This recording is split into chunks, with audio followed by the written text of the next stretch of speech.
Hi, everybody. Welcome back to another special episode of Cinematography for Actors podcast. We are here live at the 19th annual Oscar qualifying HollyShorts Film Festival. I finally got it right. I'm very excited about that.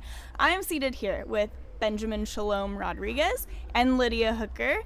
Benjamin is the creator, writer, director of the film we're about to talk about, and Lydia did everything else. Literally, she wrote, she produced, and acted in all of them, right? All the episodes? Yeah, I acted in all of them. Yeah. Amazing. Before we start, I know that Lydia is a very talented actor because I took an acting class with her. So that was so exciting to run into you today. Yeah, it was very exciting. Because we never met in person. No, it was an online pandemic acting class. It was rough, but you shone like the star you are. And here we are with the proof. Okay, explain to me the title, because it's a long one, or is it two separate films? It's two separate episodes. The title of the series is called Stoned Breakups. Okay. And we're premiering Robby and we're screening Shari. I like to say it's our August 2023 premiere of Shari. I love that. So I actually, uninformed, didn't know that you could submit episodes of a series to HollyShorts. Yeah. That's fantastic. It's amazing. Yeah, I think it's something more festivals are doing now too, because they see a lot of creators are doing film and TV. We actually, plugging our feature, she just produced and acted in my first feature that I directed as well. So it's like, we're just going to do whatever makes sense for the story. You just keep going and going. Are you a little tired? I'm not, but I'm very sweaty because, as I mentioned, I walked like 2.5 miles here thinking like, podcast, no one can tell I'm sweaty from my voice. Yeah, he invited me to walk with him, and I was like, no, I'm not going to do that. I don't want to ruin my career. Yeah. No, you look fantastic. You're so nice. You're such a wonderful actor. Okay, give us a logline. Oh, Stone Breakups. We got people super high, and then we interviewed them about traumatic breakup stories, and then had sober comedians reenact it. So very inspired by Drunk History, but more personal and can get a little bit crazy, more traumatic if you want to. Yeah. Was there a worry of that? What were not to be pushing any drugs, but was it just weed? Everyone's just getting stoned? Oh, yeah. Okay. Yeah. So we're not worried about... Yeah, if they came there on anything else, we didn't know. We didn't know. Yeah. Okay, so people are opening up a little bit more. They're stoned. They're going to talk about Was there crying? Did anyone cry? I don't think so. Okay. No. We pre-screen them. Yeah. No, recent, they're still in the midst of the breakup. Going through a divorce they weren't right processing. now. Yeah, they had processed it. Other people's tragedy is comedy, but not if you don't give it a little bit of time, right? Well, I would say that I feel like I'm ready to go even harder for our next season. I do think we should always pre-screen because, I don't... I just want to make sure someone's not a liability. Yeah, that's probably smart. So, you did tell us that this was a super low budget project. By super low budget, what kind of gear are you working with? How are you making it work? DP, just crew that we know already. Okay. So they're bringing their own camera, their own gear. They have hookups. We're talking like $3,000 an episode. Okay. Like $3,000 for a 3-day shoot, or 3.5 because of the interview. And then some episodes have a cast of 16 in them. Yeah. If you count the party scenes, But I would say for super low, it looks really good. Oh, of course. Yeah, we really... It looks like a Hulu show or Yeah. Max show. We really did it. What kind of cool rigging can you give us a hint about? Girl, I'm gonna defer to Lydia on that one. By cool, I mean creative. Just using a lot of, we would rent a Steadicam, and then we'd also have, oh my God, I don't know what it's called, but that thing that's like a square or rectangle. And maybe a square or a rectangle. The whole, a gimbal? Is yes, it Indiana? Is it a gimbal? Right. She's nodding her head. Gimbal. Yes, we got it. Can we retake Actors. that?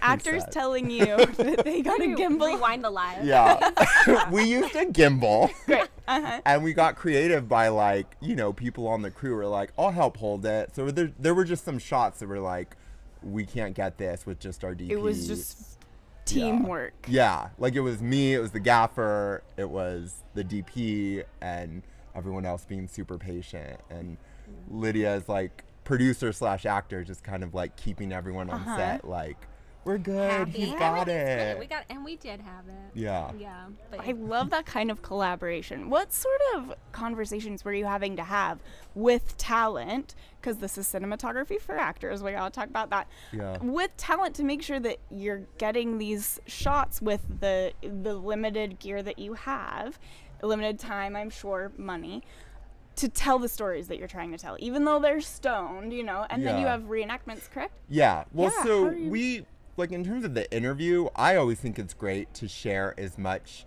info with talent as they're willing to receive. So I feel like we both are over communicators. So it'd be as simple as like, this is what your frame looks like. Unless they're just like, don't show me. Right. Which I don't think we've ever No. had that happen. But I think that helps for them to like manage their performance and us to like collaborate. So well. you're flipping that monitor around and saying, Yeah. this is the picture that we're trying to make. Yeah. Please make it. Yeah. And then That's so obviously great. just marking them but I just think showing them what they look like to some extent Yeah. is so helpful. Love to hear that. But how are you dealing with lighting? Because lighting can get pretty Oh my God. expensive. What Yeah. are you doing? Oh God, I'm gonna sound like a dummy again. But well, I'm letting you explain that. I know Gio has our DP. Well, we had two DPs. We had Rob Rodriguez, who's incredible, and Giovanni Lego, who's amazing. And they just are very smart about the lights they bring and their, what do you call it? Their capabilities. Like they change colors, intensity. I sound so dumb. But so No, you don't. We did a lot of pre-production work that was like, this is the look we want to go for this scene and that scene. Like, how can we make it work? Where do we need to edit or rethink? So that was just like a lot of that was up front, so that once we're on set, they brought all the correct stuff, or we lowered our expectations. But. Yeah. Lydia, how do you find being in the room for those creative and, you know, decision-making conversations as a producer early on? How do you think that impacts your performance when it's time for you to kind of switch your hat? I think you have such a wider scope of vision about what is happening. So you understand like what we need to get more, right? It's also honestly makes for a way more interesting day. I'm just gonna say, when you're on set as an actor and you're just waiting around, it's like, but as a producer, it's like, oh, what happened? Where did the day go? Oh my God, this flashed by. But yeah, just understanding what's happening more and being able to contribute in that way with your performance. Indiana has a question. A question from outside. Oh my God. Oh my God. She's a co-host. Everyone, Indiana Underhill is here. We have a few more minutes. Okay, I wanted to ask you, because something I don't know if we'll touch on yet is the reenactments you're doing versus the real people. So I haven't seen it. I'm really excited to see it. You're showing both on screen? You're showing one reenactment as they're telling the story? Correct. Okay. So we're cutting between the interview and the reenactment.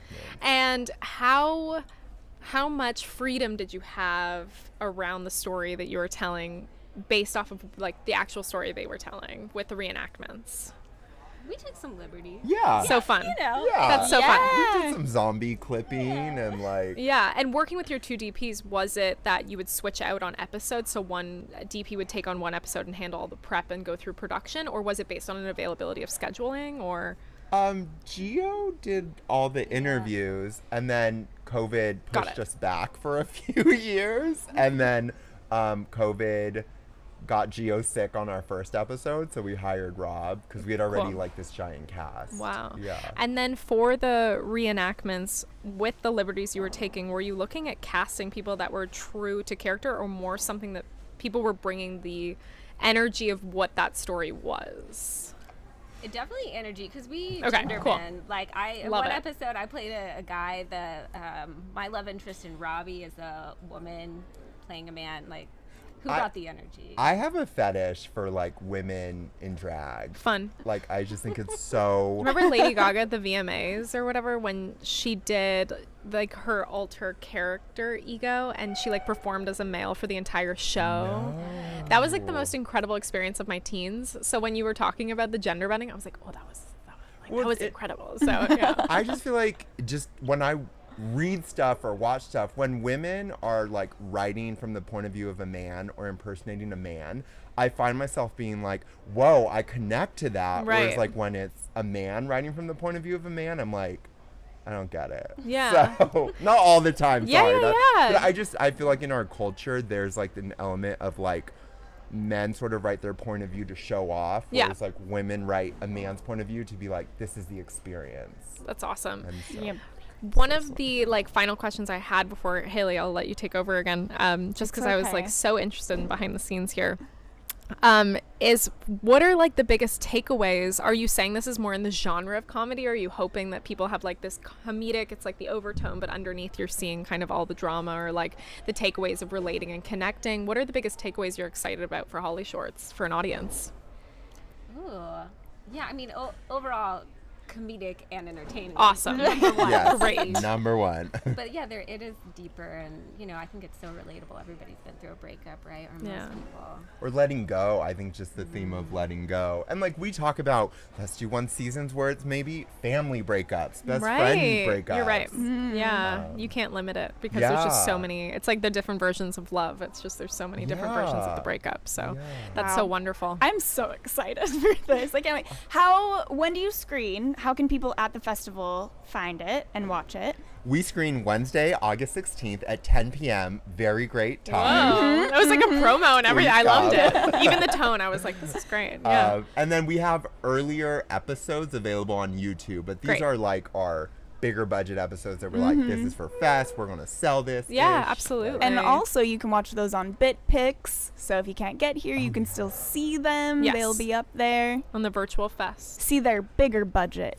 episodes. Yes, Yeah, that are going to be fun. please. Yeah. Thank you guys so much for joining us, and we look forward to seeing the show and as well seeing you around the festival. Thank you so much. you. Thanks, Awesome. guys. We'll tag everyone below so that everyone can check out the past episodes and coming episodes and the family breakups next season. And We're looking platonic forward breakups to and them. breakup with a pet. That I don't know. I Okay, got a I don't know. We're good not going to friend go there. breakup for you guys. Yeah. A great one. Yeah. Yeah. It's us. Just kidding. All It's right. the end of this. Bye, Bye, everybody.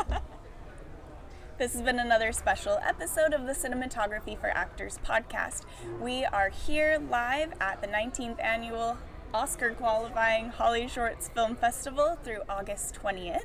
Follow us wherever you listen to your podcasts, and if you are here at the festival, come up to the VIP lounge and say hi. We also want to give a huge thank you and shout out to our sponsors, which we have so many to help us put this together, and that is Apogee Film Tools, Roscoe, Lightstone Rentals, Canon, and First Mile Technology for the awesome Wi-Fi hookup. As a special gift to our CFA listeners, we have partnered with a company called We Make Movies, you may be familiar with them, to offer discounted production services, including access to comprehensive production insurance and workers' comp for your next shoot.